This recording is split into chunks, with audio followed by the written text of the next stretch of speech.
2026 কলকাতা পুর নির্বাচন। আমরা আগের ভিডিওতে দেখেছি যে ডিলিমিটেশন কেন হচ্ছে। আজকে আমরা এই ভিডিওতে জানবো ঠিক কোথায় কোথায় কলকাতার কোন কোন জায়গায় এই ডিলিমিটেশনটা হবে। আপনারা দেখছেন ডেলি টিউন, আমি অমিত। চ্যানেলটা যদি ভালো লাগে তাহলে সাবস্ক্রাইব করবেন আর নোটিফিকেশন বাটনটা কিন্তু অতি অবশ্যই অন করবেন।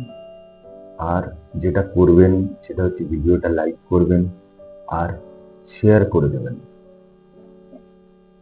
ডিলিমিটেশন ঠিক কোথায় কোথায় হচ্ছে এটা জানা আমাদের জন্য খুব জরুরি, কারণ আমরা যারা কলকাতা পৌরসভা নির্বাচনের ভোটার তারা আগে থেকে একটা মানসিক প্রস্তুতি নিয়ে নিতে পারবো যে আমাদের ওয়ার্ড যেখানে আমরা থাকি সেই ওয়ার্ড কি আবার আগের ওয়ার্ডের মতনই থাকবে, মানে আগের যে কাউন্সিলর তারাই থাকবে, নাকি আমার ওয়ার্ডের এরিয়াটা চেঞ্জ হচ্ছে।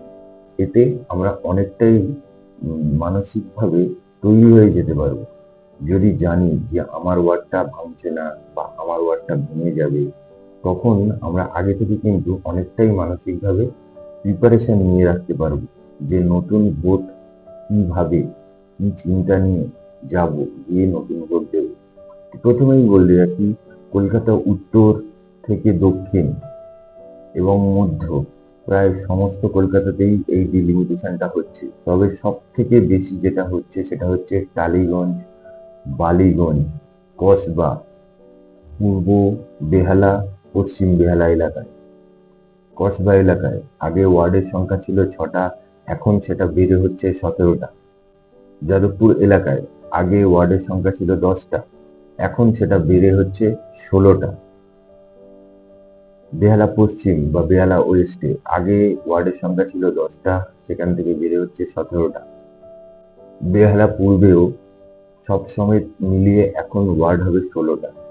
সুতরাং বোঝাই যাচ্ছে যে দক্ষিণ কলকাতায় কিন্তু সব থেকে বেশি ওয়ার্ড হচ্ছে, অর্থাৎ দক্ষিণ কলকাতা ওয়ার্ডগুলো অনেক বড় বড়, সেগুলো ভেঙে আরো ছোট করা হচ্ছে।